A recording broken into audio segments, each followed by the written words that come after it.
Also joined by Tammy Ben Haim, Consul-General of Israel to South India. A very warm welcome to you for joining me on my show. Thank you so much, ma'am.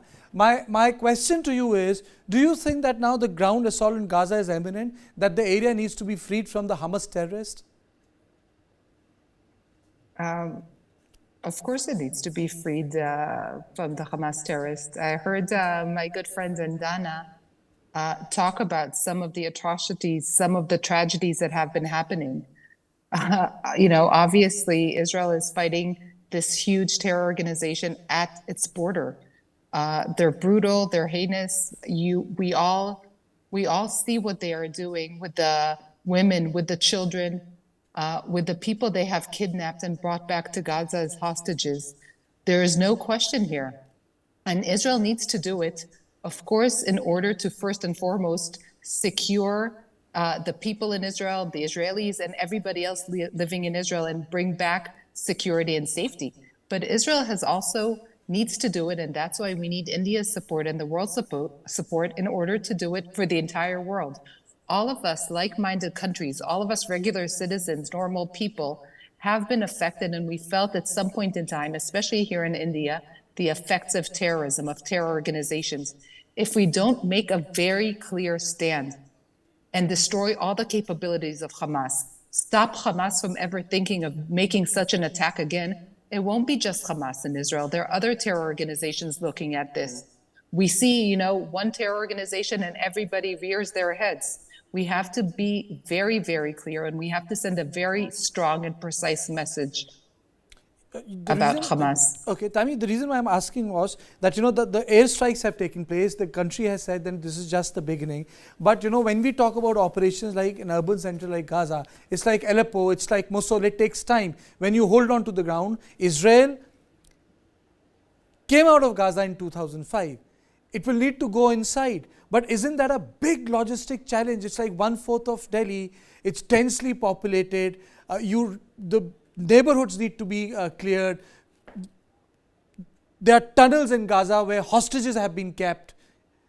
Then you have civilians also, children also. Isn't that a huge challenge for the Israel's military? You're absolutely right. And by the way, as I'm speaking to you now, I'm getting on my phone, I'm getting an alert, and I'm sure Dana is getting it as well, that more rockets are being launched at the moment as we're speaking by Hamas into Israel cities, into Israel villages. They're shooting rockets now. And you're talking to me about things that make sense, challenges that affect and go into consideration in countries like ours, in Israel, with our army, and definitely in countries like India and other countries. But these are not consideration of the terrorist organization. What they are doing at the moment, they're harming women, they're harming children, they're killing elderly people, they're brutalizing the people they took hostage.